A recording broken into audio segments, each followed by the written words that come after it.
As Sven mentioned, I wrote What We Think About back in 2012, 13, 14. It came out in 15. And then for a long time, I spoke about climate psychology, and I still do. But increasingly, I think what is needed is, as Sven pointed out, a shared story that helps us. And with us, I think about change agents in particular, but also the broader public, feel at home in a larger narrative, because the human brain loves stories. We have been telling each other stories for a million years since we got the language. And a lot of us have felt alone. We're doing this work on climate and sustainability. But when we are home in a larger narrative, then we get a sense of shared direction and a sense of community and a sense of what we can call in psychology, not just self-efficacy, but collective efficacy. So the issue is, can we create tomorrow's economy that is more planet-friendly and human-friendly? And actually, I'm very excited these days because there is so much happening in this area that it's really hard to keep track of everything, even though I'm a professional in the area and I try to do. So that's why I've given this the subtitle, Taking the Pulse of the Green Transformation. Are we progressing in a healthy way, or is it more manic? And as Sven mentioned, this comes out of my previous book and the TED Talk. And over the last 10 to 12 years, there's been this kind of apocalypse fatigue, particularly after the Great Recession of 2009. Because, as I can show you here, these 5 Ds, the 5 barriers, they were particularly prevalent in the years when I wrote the book, What We Think About. And I could even show you this as a statistic. So happily, we have in the EU the Eurobarometer. I don't know if you use it often, but it have consistently asked this question: how serious of a problem do you think global warming, climate change is at this moment on a scale from 1 to 10? And this is the percent saying very serious. And as you can see here, this is Finland, this is Sweden, and this is Germany, and this is EU. And what do you think about Netherlands now? Are you going to win, or are you going to come out lower? Unfortunately, Netherlands has been a little bit on the lower side. So, but as you can see, back in 2008, there was the kind of feeling of consensus as we were going up against the Copenhagen conference, and everybody, this was the age of Al Gore and Inconvenient Truth, and the IPCC got the Nobel Peace Prize, and everybody was kind of talking about the EU trading system, the ETS. And then everything crashed and the financial crisis came, and this was a long time of apocalypse fatigue. But then towards 2019 and after 2018 in particular, because in 2018 we had these crazy wildfires and the brutal news, both of the IPCC special report on 1.5 degrees and also the IPBES report on the nature crisis and the loss of insects and 100 million species at the threat. And then we had all this kind of wave coming up with the Fridays for Future, and of course led by the inimitable Greta and the Fridays for Future. So what they were good at were getting people out on the street, raising awareness, but what they were weak on was to tell the story of how we, in the broadest sense, humanity, can create a truly healthy solution and an economy that actually could rise to the occasion. And in particularly, there's been a polarization in reaction to this, shall we say, latest wave of climate concern.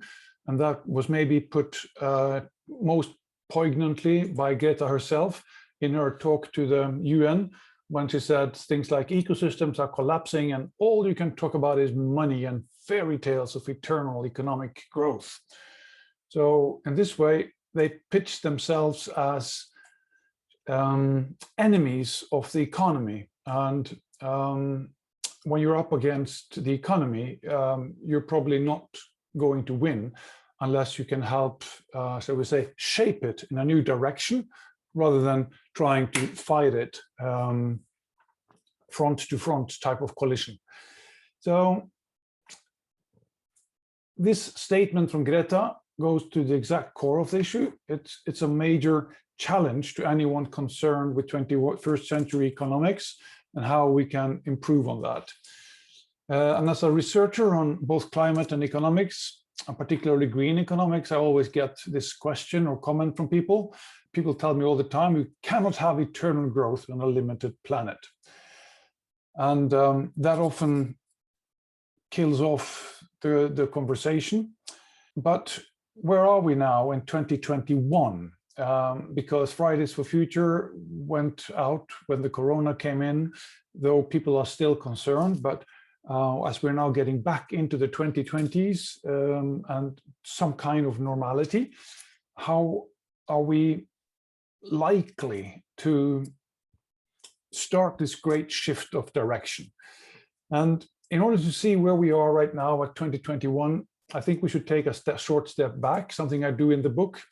And when we started the Industrial Revolution and so we say the gray growth paradigm, it started with a wave, as you all know, of mechanization, steam engines and spinning machines back in UK, particularly in the 1750s. And then this wave drove a full industrial revolution that changed society completely. The feudal lords and the peasants became workers, and the capitalists started to get political power. And there was a shift that rippled throughout the entire society. The same thing happened back in the 1850s when the steel and the railways got going. Now it was not just producing stuff, it was the logistics and who controlled the trade. And those who owned the steel and the rail industry became again the richest people in the world. This was the Rockefellers, the Carnegies, the JP Morgan.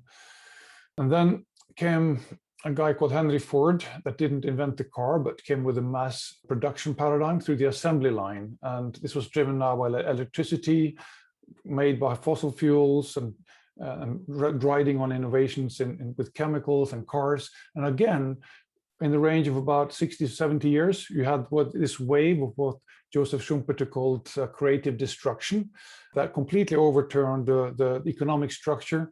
And also then the dominant companies at this end of this were the biggest, the richest companies of the world. Then again, after the Second World War, with the transistor, we saw another wave of these kind of innovations, particularly now in electronics and all kinds of telecommunications and computers. And this was the age of IBM, International Business Machines. And by the end of this, IBM was 3 times bigger than the next largest company in the world, which was Exxon at that time. Fifth came what we all remember, hopefully, and most of you have lived through, the internet wave since the 1990s, which is still ongoing. At the end of this, we have the 5 biggest companies in the world, and you all know which they are: Apple, Amazon, Google, Microsoft, etc. And now I think we need to understand how, again, these waves of innovation that capitalism rides on and thrives on and is dependent on will overturn again, in the same way as those 5 previous revolutions, what Carlota Perez calls the techno-economic paradigms. We will have a green wave or a 6th wave based not on replacing labor with machines, but rather now focused on resource productivity. So all the 5 first waves, they were focusing on how can we do more value creation or value added per unit of hour worked with the help of machines running on fossil energy. That was labor productivity. So all the 5 previous waves focusing on labor productivity, but this 6th wave can now change that logic and create more value per unit of resource use.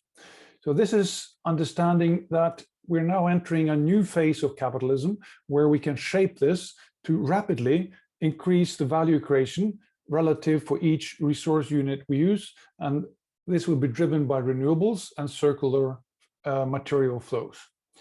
So my guess is that by the end, or sometimes out in the 2030s, again, there will be new companies that are the world's biggest, no longer among the FANG, the 5 biggest companies. So how can we know how quickly this is coming? We can do that by tracking the rate of green growth, as I define it in the book and also in an article I wrote with scientist Johan Rockström a couple of years back, that if we look at true green growth, it decreases the economic activities, those kind of economic activities that also give a lower total environmental impact, so that the dollar value goes up while the tons go dramatically down. Whether that is tons of fossils, of biomass, or minerals or metals, that doesn't really matter. It's when we do the material flow accounting and we compare that to the money accounting, those two should be going quickly enough apart. While gray growth is what we know from history. It's a productivity increase with the total environmental impact grows in spite of a higher efficiency. So yes, we create more with a little bit less, but we still take more from nature because that's the dominant logic of maximizing labor productivity. But if we maximize the resource productivity and make that higher than the rate of growth, then we can have green growth. While gray growth, we can mathematically define as resource productivity going slower than growth. So I illustrate this also with a green growth compass. And this is a compass where you can plot any company. I've done it with interface. If I know you were here, John, I would have plotted interface in there, but that slide is somewhere else. So the idea is, what's the value creation change in year per year? So this is a compass that helps you navigate change. Is it going up or is it going down? And for 2020, most European countries had a degrowth. The GDP went down and many companies saw much lower revenues. But the other crucial question is the footprint. Does that increase? If you have an increase here and an increase there, you get gray growth, the red line, red arrow. But what we want is to shift the direction of growth, not just the volume of growth, but the direction of growth towards green growth, which is up here. Some people argue for degrowth, and I have a lot of sympathy for those that argue for degrowth. However, I think that's both too slow and it also creates large inequalities. But this is a discussion we could take if anybody of you want to go into that direction. So the big question is, why should the economy, which have traveled towards gray growth for 200 years, why should it change direction right now? And that's the key issue or the key question that my book, Tomorrow's Economy, wants to answer or sets out to answer. That's the ambition. So I will give you a detailed answer. I'm going to start with a quote by Larry Fink, because investors are increasingly recognizing that climate risk is investment risk. And besides Larry Fink, Dutch people are well known for being investor-minded. And when the money moves, then our kind of investment logic starts to move as well. And this is not just anybody. This is the CEO of the oldest fund in the world, BlackRock. And he doesn't do this in order to be nice, not idealistic, not be noble, but he sees it also in financial terms. Not that he minds helping a little bit with the climate area, but primarily he's interested in this bold word there, the investment risk. And over the last 10 to 5 years, there's been a wealth of new research and analysis. It used to be that sustainability and being green came with a loss. I mean, if you want to be sustainable, face it, reduce your pollution, that costs money. So why should you do that unless government were pushing you? But all this changed about 10, 15 years ago. And I will show you a few examples. This is from the Norwegian Nordea, building on Morgan Stanley's ESG rating, and ESG means environment, social and governance.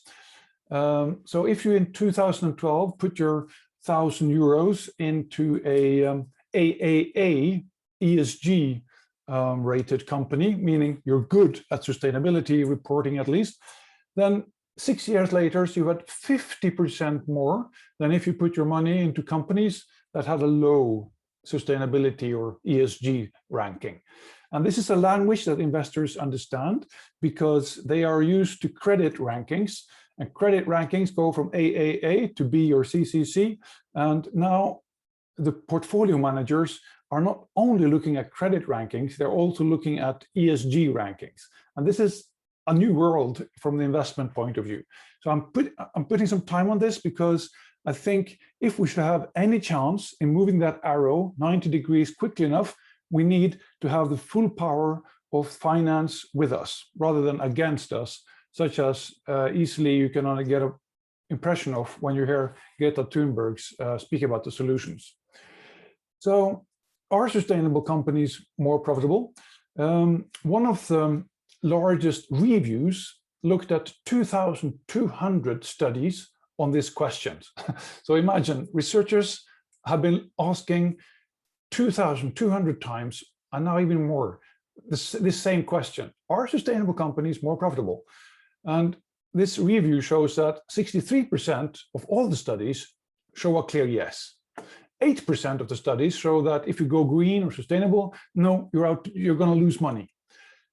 29% said, well, it really depends on how you weight the E versus the S versus the G. So is it social sustainability, or is it governance sustainability, or is it environmental sustainability?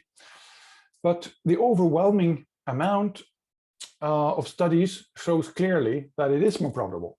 So gradually, over the last 5 to 8 years, there's been a mind shift in the investor community, and particularly in the last 18 months. Just look at this curve, which shows a basket of green growth companies by the group Energy Investment Impact Partners. They put all the green growth companies such as Ørsted, Vestas, QuantumScape, Beyond Meat, SolarEdge, Tesla, and more into this dark green version, and then they plotted it against the Nasdaq index, which is all the tech companies. And as you can see here, during 2019 and 2020, there's a steady increase that green growth companies are actually not just more profitable, but increasingly so. This is also the issue in the funds area. This is the amount of funds. Usually less than 1% of the funds would go to sustainable funds. That was just like 8 years ago, but now more than 24% of all the funds in the US go into green funds. And as you can see, it's a factor of 10, going from about 5 here to 50, or from about 50 to more than 250. Assets under management, or annual flows, which is on this axis. So why is this happening now? This sixth wave is driven, in my analysis, by 7 deep drivers, and I'll walk you through them quite quickly, and then we can go on discussing. First, what we've seen, I mean, we've been discussing sustainability for 34 years at least, and that's since our Common Future was launched in 1987, and they created the word sustainable development. Since then, we've been talking about sustainability. What's different now? Well, the difference is that renewables are becoming so much quickly cheaper, along with batteries, that they are now outperforming fossil energy on almost everywhere, every area of the world. It's a revolution, and a lot of people haven't quite really got it yet, even though the evidence is already here. And particularly when you start to understand that it will go down even more, 50 to 60% over the next 10 years or so. The second point is, as I told you, ESG, that's the sustainability accounting standards, as far as its standards go today. They are suddenly for real. Large investors are now using AI, artificial intelligence, to crunch large number of ESG accounting data to see if they can crack to pick out these winners before the others in the market do so. So heavy investment into ESG competence, AI, procedures, reportings. While 10 years ago, a CFO, a financial officer in the company would have a look, or CFO or a financial investor would have a look at the corporate sustainable report and throw it to the side into the paper bin, not really looking at it. And then he would go to the financial figures. That's in the old days. Those days are gone now. 3, material flows. We didn't have a good idea of material consumption in the economy up till about 10 years ago. Now they are going both digital and they're going more circular. And it's happening very quickly. 4th, as I do with the example of Larry Fink, and building on the work of Bloomberg and Mark Carney and others, there is now a huge demand, and CEOs are being confronted with information on their climate risk. If they cannot provide a good, transparent analysis of the climate risk, then they will lose investors. And again, this wasn't the case 10 years ago. 5th, Sustainable Development Goals and the Paris Agreement, that both came in place in 2015, and now they've spent about 4 to 5 years in kind of sinking into all the bureaucracies, all the NGOs, all the company strategies, all the kind of sustainability efforts in the world, and suddenly humanity has its first shared plan. For the first time, humanity knows where we want to go.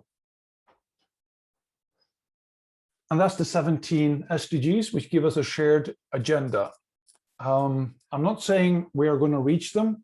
I'm not kind of too optimistic on the Paris Agreement either. But my main point is that for the first time ever, humanity finally has a shared plan.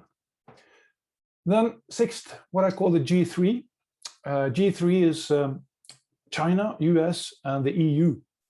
And all now have set net zero goals by 2050. And that's, again, the first time ever. This was like fantasy, la la land 15 years ago. But now it's stated policies. And these make up about 60–70% of the world economy.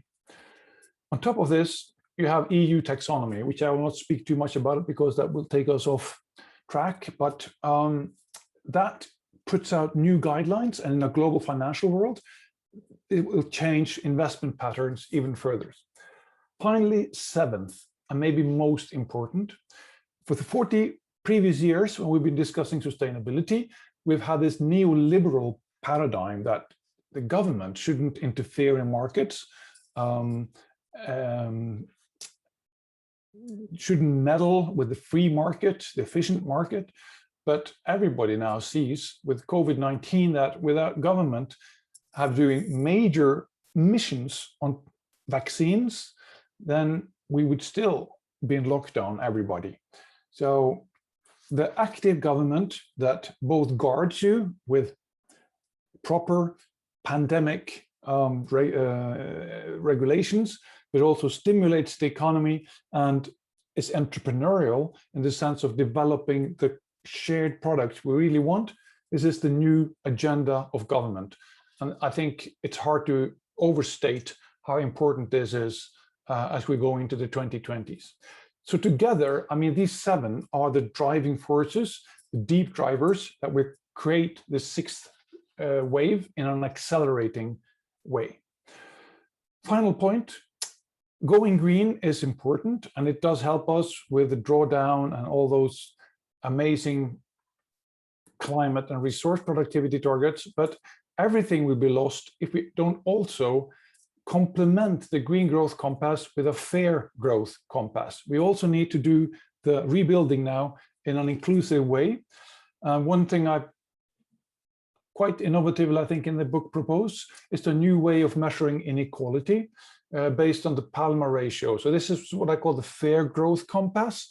In the same way, over the last 30 years, we mainly had higher economic growth combined with more inequality.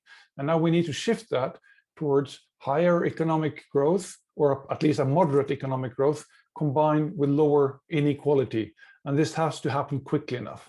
So by using the green growth compass and the fair growth compass, we can make sure we have a healthy growth and not just continue with the gray and unfair growth that we've seen over the last 30 years. So in conclusions, and what the book discusses in depth, is that our problem isn't really growth or capitalism or government, but it is the resource wastefulness that we inherited from the previous 45 innovation waves.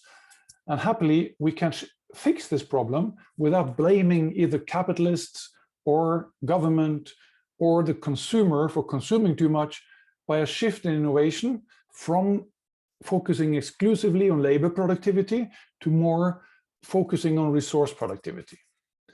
And what gives me increasing faith that we will succeed in this new economy is that green is now more profitable than the old black. Finally, the sixth wave has a deep and accelerating movement right now, but the exact timing is unknown. So typically, like Carlota Perez speaks about each wave going through 5 phases. First, there is the eruption, which is the first when it kind of goes into the public discourse, like trains are suddenly here, or now we have a TV, and now we have suddenly electrification of all the electric vehicles. Then you go from an eruption to a frenzy, which is the time when everybody wants to join and invest in those shares and everything seems to go up. Then you have a crash, and because it's overhyped and the paper valuation is too big.